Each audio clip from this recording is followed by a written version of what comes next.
Sejak Yang Amat Berhormat Perdana Menteri umumkan komitmen pelaburan 170 bilion ringgit dari China, macam-macam soalan kita terima. Bila pelaburan ini nak masuk? Mengapa lambat sangat? Kerajaan serius ke nak realisasikan pelaburan ini? Saya mulakan dengan proses pelaburan masuk dulu. Bila sesuatu komitmen pelaburan diumumkan, maksudnya syarikat tersebut dah setuju untuk melabur di Malaysia. Status dia sama macam orang terima pinangan. Keluarga lelaki dan perempuan dah setuju untuk mereka disatukan. Langkah seterusnya ialah syarikat berkenaan akan memohon kelulusan pelaburan daripada MIDA. Yang ini pelabur akan perincikan dengan lebih mendalam butiran pelaburan mereka. Masa ini jugalah mereka akan memohon insentif untuk melabur. Bila butiran pelaburan dan insentif dah dipersetujui, maka pelaburan ini akan diluluskan insya-Allah. Kalau nak guna analogi pinangan tu, part ini sama macam pernikahan. Ada akad setuju, beberapa mas kahwin, siap ada hantaran lagi. Lepas tu, kita sampai ke peringkat merealisasikan pelaburan. Yang ini sama macam dapat anak, kerana anak itulah hasil daripada sesuatu perkahwinan. Berapa lama biasanya nak realisasikan pelaburan selepas kelulusan?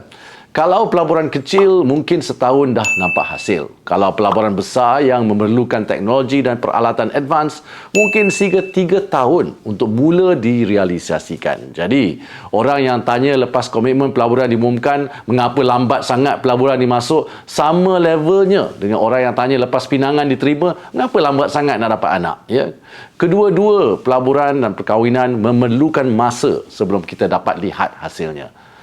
Soalan kedua pula, kerajaan serius ke nak realisasikan pelaburan ini? Ya, kita memanglah serius. Sebab itulah kita wujudkan Jawatan Kuasa Tindakan Pelarasan Pelaburan dan Perdagangan atau JT3P. Antara fungsi JT3P ialah meneliti status terkini projek-projek pelaburan dan perdagangan yang telah diumumkan untuk pemantauan serta menyelesaikan isu serta cabaran yang dihadapi oleh para pelabur dan juga pengeksport.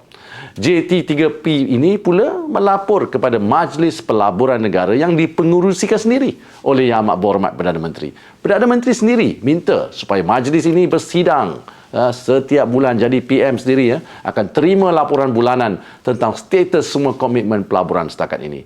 Begitulah seriusnya Perdana Menteri dan kerajaan berusaha untuk merealisasikan semua komitmen pelaburan. Bagaimana hasilnya setakat ini? Setakat Jun 2023, kita telah mencatatkan kelulusan pelaburan sebanyak 132.6 bilion ringgit, iaitu 60% daripada sasaran kita untuk 2023. So far, kita on target untuk mencapai sasaran pelaburan bagi 2023. Apa pula status komitmen pelaburan dari China pada April lepas? Ini baru 6 bulan Syarikat GDS Services akan melabur 4.5 bilion ringgit dalam tempoh 10 tahun untuk pembinaan kampus pusat data hyperskala.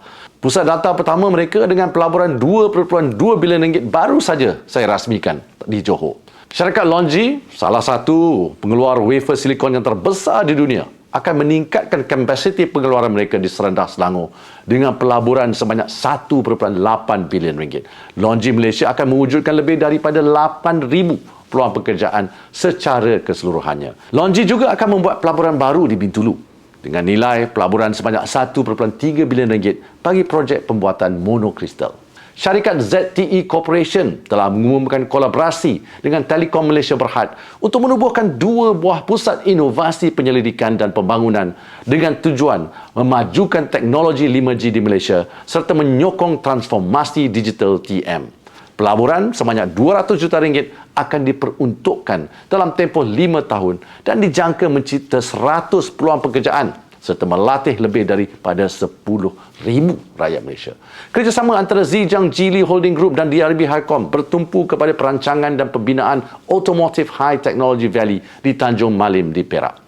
Kerjasama ini bertujuan untuk menarik pelaburan otomotif yang berteknologi tinggi dengan anggaran pelaburan kolektif bernilai 32 bilion ringgit dari pelbagai pihak termasuk pelabur asing dan tempatan menjelang 2030. Selain daripada itu, 5 projek dengan pelaburan sebanyak 91.5 bilion ringgit dijangka akan dimutamatkan pada akhir tahun 2023 yang berpotensi untuk mewujudkan sejumlah 7,107 peluang pekerjaan. InsyaAllah, MITI dan MIDA akan sentiasa berusaha untuk memastikan setiap komitmen pelaburan direalisasikan demi kesejahteraan rakyat Malaysia.